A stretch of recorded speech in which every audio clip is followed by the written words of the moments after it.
Hello guys, Toolkit here, your friend, and today I want to take the chance and talk to you about the PlayBox and how you're going to update it correctly. I've seen a video from another reviewer, Drew Talks, lately, and after a kind request of my friend VirtualMan, and to me, as the creator of PlayBox, I've seen quite if I can say that, discrepancies on how you should do things, especially on an image that is based on PlayBox. And I just want to remind you that PlayBox basically was done with me having in mind at a time that David Marty was walking away from the scene for his own reasons and choices. And Dwayne Harris also and other guys, they were complaining that every builder at that time, it's about a year and a half ago, it just got a base and started just copying and borrowing from each other ROMs and ROM sets to create just an image, so nothing was new. So that's was for me the reason to create the PlayBox. And after the Motion Blue, I decided to start working on PlayBox, and I created and released in November of 2018. And for a weird reason, I haven't seen any of the major reviewer and big at this time YouTubers not even bothering to test it, to see what it is, or explain to people as they did with Motion Blue. It's their choice. I mean, I cannot force anybody. It was just to me a little bit weird when I see my base used on images created by VirtualMan or DZ on his Neon, for example, and these images has been reviewed, but the reviewers and the YouTubers not even saying my avatar name to play, or even saying that this is a PlayBox and what it is, or explaining, or even trying to explain to their people what it is. I don't know why the reason is, but anyway, we're just going to move on. And I want to say to those that are new and don't know, what is PlayBox? PlayBox is a base image that is made for Raspberry, and I'm going to port it to other, the plan is to have it for Tinker, the Rock Pro 64, and eventually on a PC. So basically it's pre-configured for you to make your life easier, and especially for people that are new to the scene and they don't know and they're not technical. I have about 25 to 30 years technical experience in IT and electronics, and just to add on the top, I used from major developers and big developers, and I give credit and I respect David Marty, Easy Hacks, and the scripts and everything used, they have their initials, or I'm not hiding if it's theirs or if it's from somebody else. They deserve the credit and it's their work. Even when I create, for example, the USB merge script to expand or revert that setting from Easy Hacks, I just got his two scripts and combined it in one. He is the one that did the coding and other things, and all of these are shown in PlayBox. This work, their work, is their work, not mine. So moving forward, having all this in mind, I wanted to gather all the best things in one base, and so you guys can have all this automated and almost 99% keyboard free access to the base, and how you can update the OS and do many things on the image. So getting back to the latest video I've seen commands and things used that they belong to the Pi3 boards. They don't belong to this Pi4 version, and I have made a review in advance when I got exclusive release by VirtualMan, and presented the image and how you can use it and put it on a USB. And the description is in the bottom of the E5Y2020 video, the first video for 2020, and in the description I have the guide correct step by step, and I did it again today.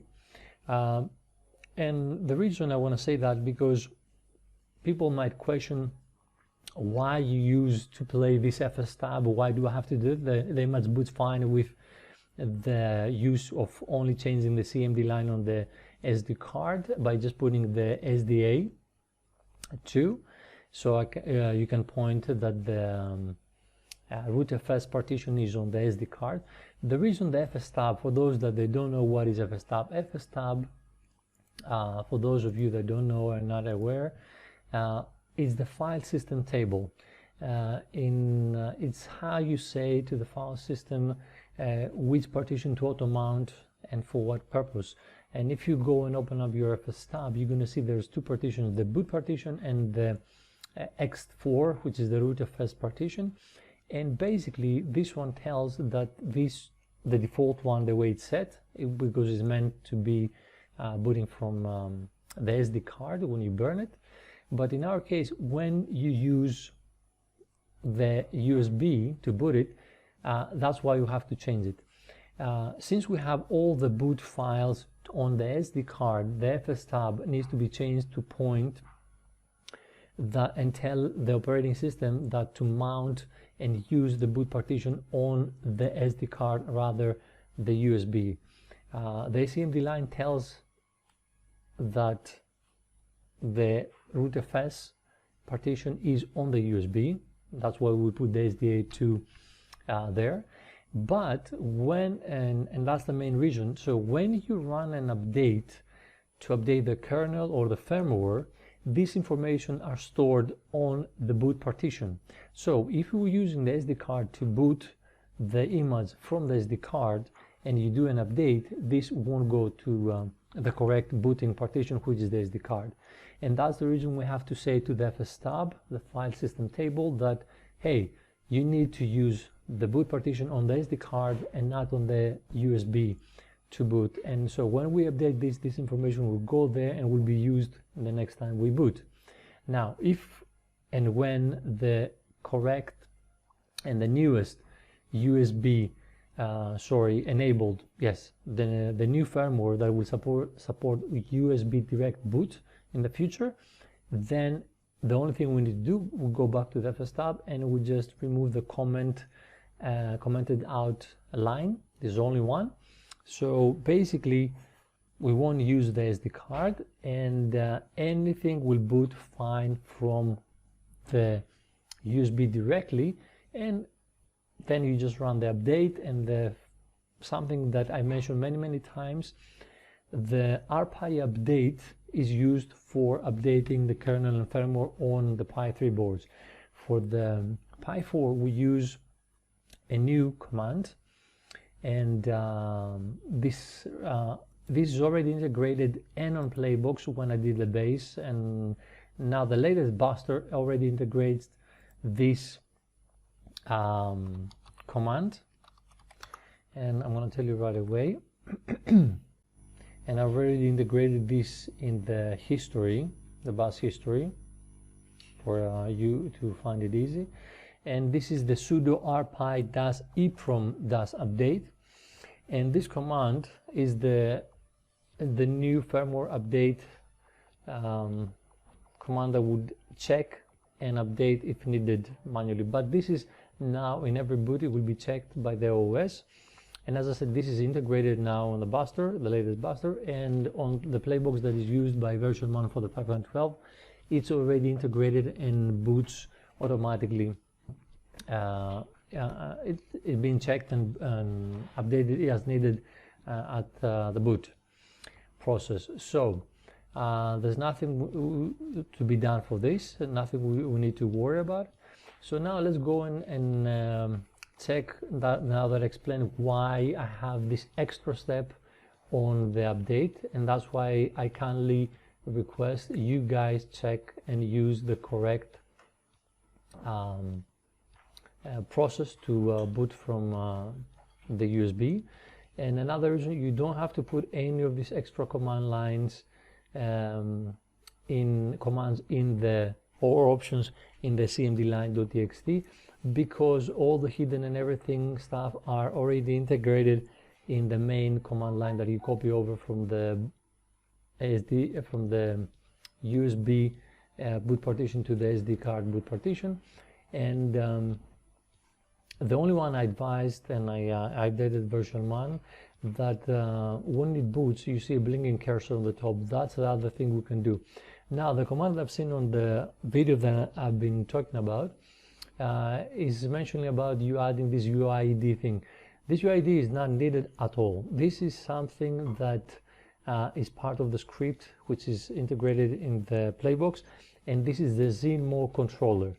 If you're using a ZenMo controller and you need to enable this, that's where you have to put this UID entry in the CMD line. Otherwise, you don't need it at all. It's irrelevant to booting the Pi4 and from the SD or whatever you want. Now, to move along, and as I said, when you want to update the PlayBox and any image that you have from any builder that is using PlayBox, in our case we have VirtualMan with Pi4, the 512 image. If we go to the options,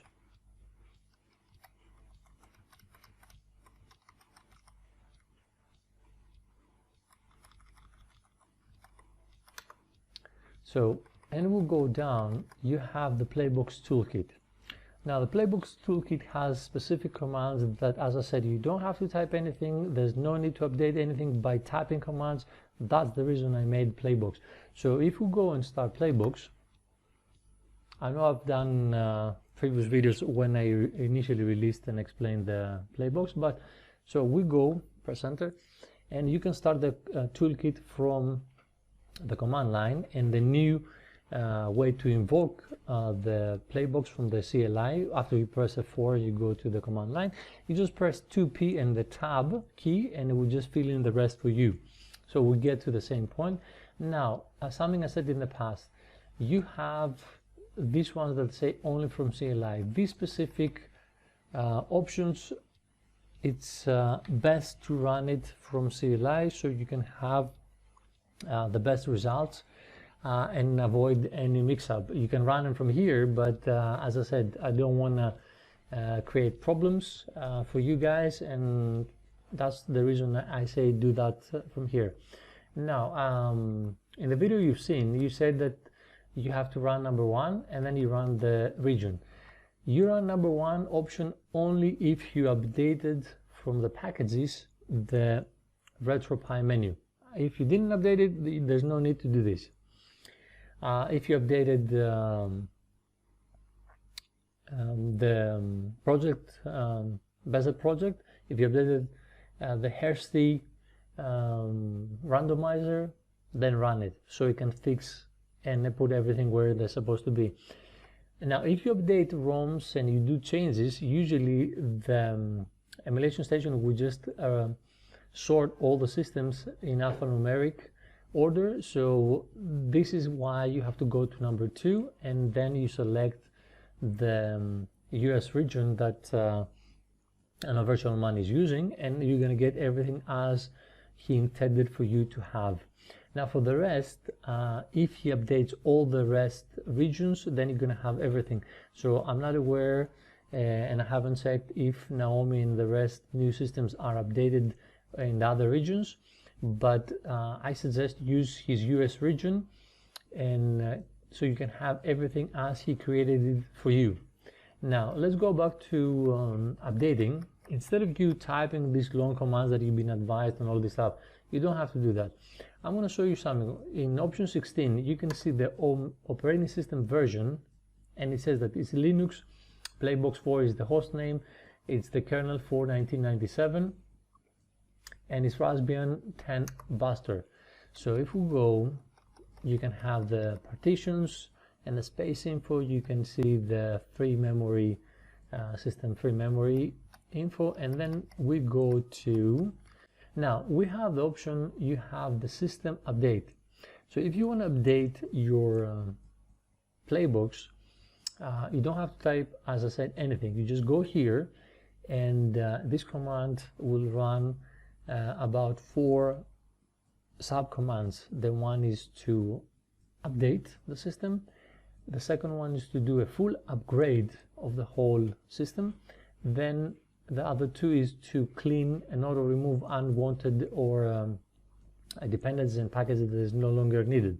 So all is done by one single option, this one, the 18, and it will reboot your system and it will have everything upgraded. And then we have the 2 options, system reboot and system shutdown. You don't have to type sudo reboot or sudo shutdown -x now. It's all here, it's all there for you, so you don't have to worry about this thing. So if we go to the system update and I run it, it says please wait while updates updated, and you can see it just connects to the internet and start updating everything. It's getting the packages, so I'm gonna kill that. I don't need to do the whole update right now. I press Ctrl C and we'll go back to the ES.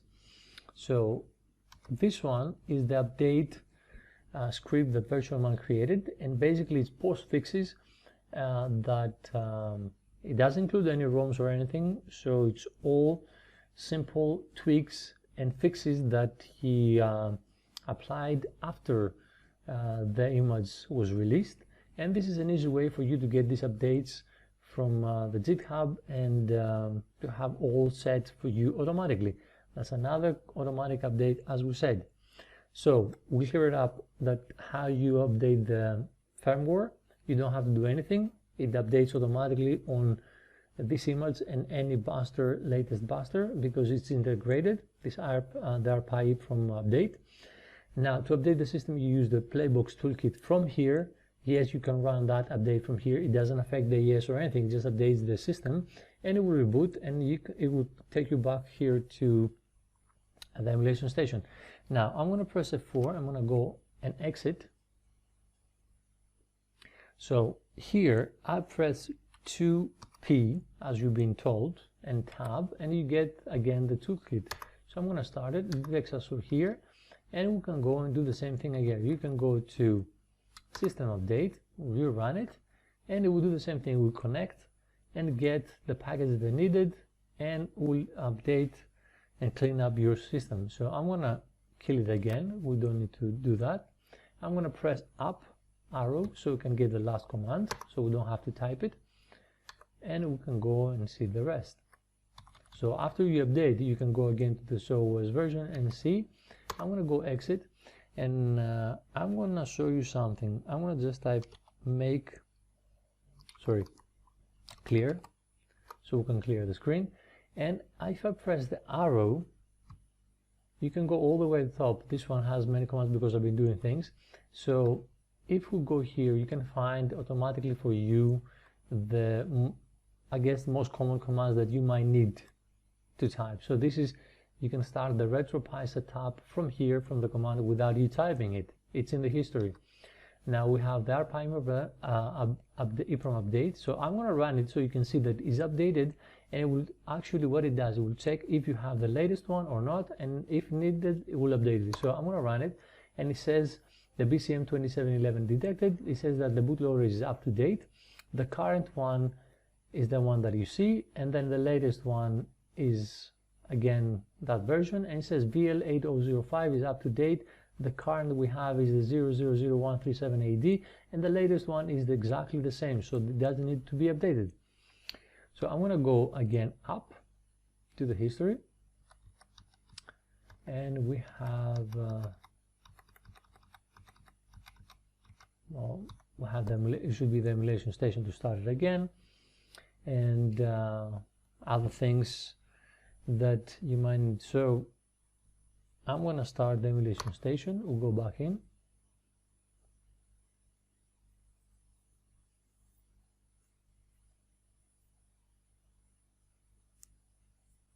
So the systems are being parsed, and there we are. So and as you can see, this is alphanumeric because I've been doing some changes, so it's there. So if I want to go and get this back to the region I wanted, I'm going to exit. I'm going to go to play the playbox. I'm going to set the region, and I'm going to select number 4, which is the US Japan as above, and Kodi, not the playbox, because the first 3 ones they use the playbox. So I'm going to go exit, and I want to start emulation station, and now we should have the options and Kodi and the rest as was created by VirtualMan. So there we are. So as you can see, we have option Kodi, and if I go to options, you can see that everything's there. So again, thank you very much for watching, and I hope that makes sense now, and I'm happy to assist you. If you like these informational videos, please subscribe and join the Discord and ask your questions, and I'll be happy to help you in person or my other VIP members. Usually I take the time and always reply to your questions. So again, thank you very much for watching and for subscribing, all these new subscribers lately. It's really much appreciated. Thank you guys. Bye bye.